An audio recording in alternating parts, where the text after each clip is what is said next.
Hey everybody, thank you so much for stopping back by the channel. You have tuned in to part 12 of the series, Are We Born Sinners? If you haven't yet seen parts 1 through 11, I'm going to go ahead and put a suggestion to part 1 right here so that you can watch all of those and catch up with what we've been talking about. So at the end of part 11, I said that I wanted to talk about this little issue that always have made me wonder, which is why Adam is compared to Jesus.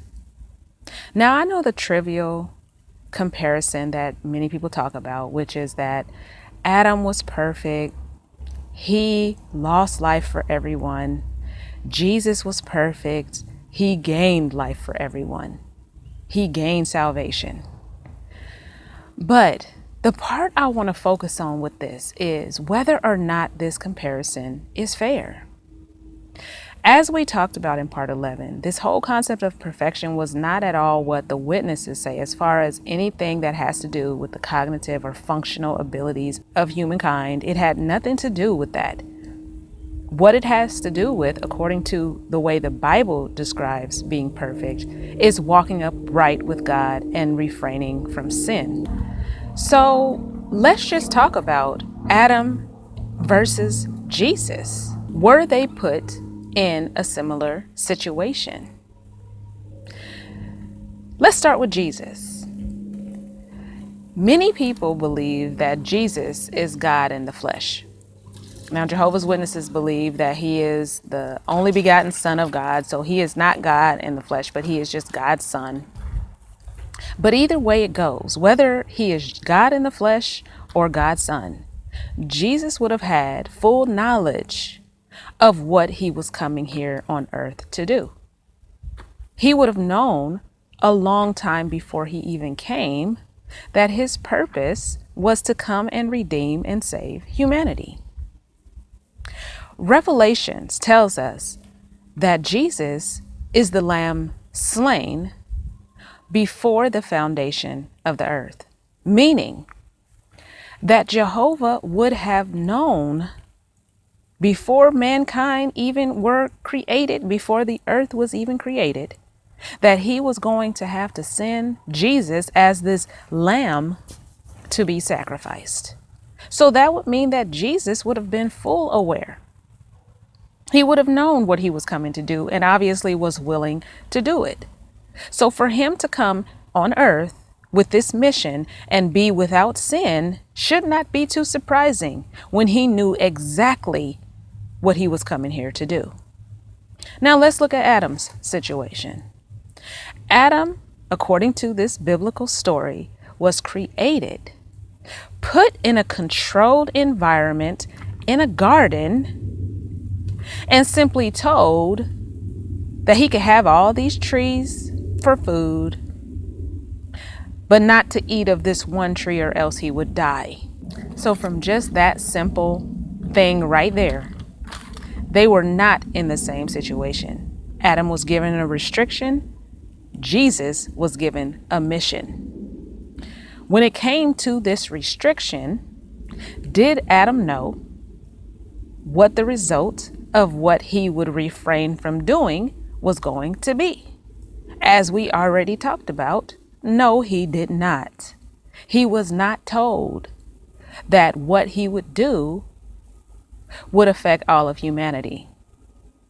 Again, whereas with Jesus, he knew exactly what this was going to do, what his actions was going to do, that it would save all of humanity. So if you had all of humanity riding on your shoulders, I'm sure you would make a different decision than if something would only affect you. And as it stands right now, according to the biblical story, Adam was only told this would affect him at the point when he was told this about the tree. Okay, nothing about all of humanity. So definitely not the same boat so far. Now let's continue. What about knowing right from wrong? Did Jesus know right from wrong? Of course. He would have been there to see Adam make this decision to eat of the tree. He would have been in heaven to see Satan or the serpent deceive them and thus start this whole process of the fall of mankind. If the serpent's lie was the first lie, as many people think, and this whole thing started then, he would have had at least 4,000 years to see all of these things with the Israelites and all of this stuff happening. So he definitely would have known right from wrong and see how it all played out. But what about Adam? As we already talked about, no, they did not know right from wrong. He did not know, or they did not know until they ate of the tree of knowledge of good and evil. Then all of a sudden, the concept of good and evil was completely evident to them at that moment, which would mean they were in a state that was innocent like children. What about this whole concept of the angel that became Satan? Did Jesus know about Satan? Obviously, if Jesus were God in the flesh, he would have created that angel. If Jesus were just simply the begotten Son of God, he would have been there before that angel was created. So he would have had full knowledge of Satan. What about Adam and Eve? Did they know about Satan? The Bible is silent. So I am assuming no, they did not. They had no concept of this serpent or this Satan. Now, what makes this part so bad, in my opinion, is the fact that if Adam and Eve were really, truly innocent like children and never had any concept of anything bad, why wouldn't Jehovah had warned them that there was this arch enemy that could potentially come and take them away from his love? Why wouldn't he have done that to prepare them for withstanding what the serpent was going to do? Because again, Jehovah would have already knew this. If he's omniscient, he would have known. So it doesn't mean that Jehovah would be not allowing them to be tested. If he wanted to test them with this tree, that would be his prerogative.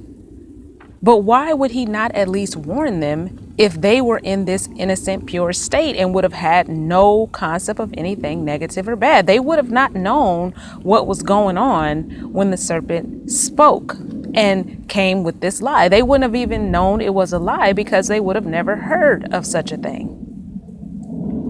What I thought about when I was thinking about this is parents. What do you have to do to protect your children from shady adults that want to kidnap or hurt them? You have to tell your children that these people exist. You have to tell them that there are people out here that don't have your best interest at heart. They may want to hurt you. And these people are called strangers. And don't listen to strangers. Don't talk to strangers. You have to get them ready because you care about them and you don't want anything to happen to them. Because just imagine an innocent child and a person comes up to them and says, "Hey, little child, your mommy sent me to come pick you up from school today and take you home." We all know that that child would have no concept that there is anything untrue about that statement. Why would they think anything like that? We all know how this works with children. They don't think of anything like that because they are so innocent and pure and have no concept of anything negative just yet. Unless, of course, they're warned. So this is my thing with that.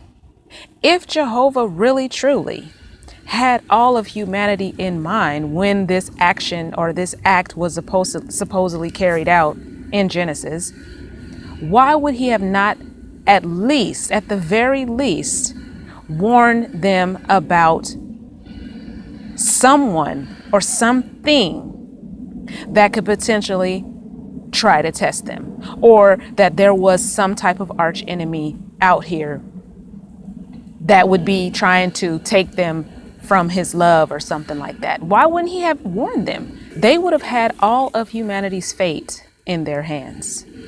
So it would only be the loving thing to do for them to be warned about this. And if you don't think so, think about this. In our day, we have the Bible.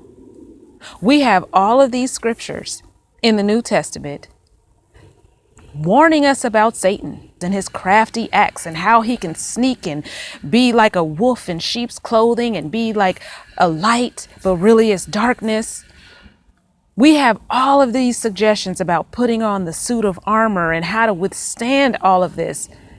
Why? So that we can fight against this invisible creature and be able to maintain our faith and prove ourselves to Jehovah so that we can gain salvation. So we are expected to believe that Jehovah cares so much about us that he would tell us about Satan and how to withstand his ways. But he wouldn't tell Adam. And Adam was supposed to be the first person on earth, and his test was going to determine what happens to all of humanity. But he wouldn't have any concept of this at all about Satan. That doesn't make much sense. That doesn't make much sense at all. So this is why I do not believe that this whole comparison between Adam and Jesus is fair. Of course, Jesus would have maintained his faith. He was coming here for 33 years and going back to heaven. And the stuff that he was tested about with Satan, like food or being thrown off of a cliff, people who are supposedly imperfect in our day can fast for that long, for 40 days. It's rare, but it can be done. So if you have this, if Jesus is supposed to be who he was, which was God's son or God in the flesh, and he's coming with this mission, and he went specifically into the wilderness to be tested in order to prove that he could withstand Satan, then why would he give in to some temptation about some food? Why would he throw himself off of the cliff when he knew that all he had to do was quote a couple scriptures to shut that situation down? Why would he be tempted to bow down and do an act of worship to Satan when he knew that as soon as he completed his mission, he was going to go back to heaven and eventually he was going to rule the earth and the heavens? So it would have even been no reason for him to consider that proposition. And people always want to say that Jesus was tempted just like us, but without sin. No, that was not just like us. That was not just like us. When you have thousands of years or even millions of years, we don't even know how long to prepare for this. And on top of that, you already knew Satan. He was like your brother in the heavens. It would have been no problem for you to withstand Satan.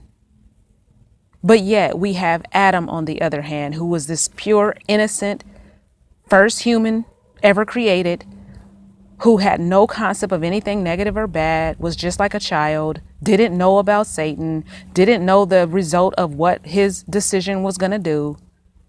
And people want to look negatively at Adam and say, he didn't care about us. He was selfish. But it's clear, according to this biblical story, that he didn't even know about us. And that's what makes this so crazy that we would even compare those two. But anyway, you guys, that's pretty much all I wanted to talk about regarding this particular topic. In the next part, I want to talk about this concept of being born sinners and where it actually came from. Is this really a teaching in the Bible?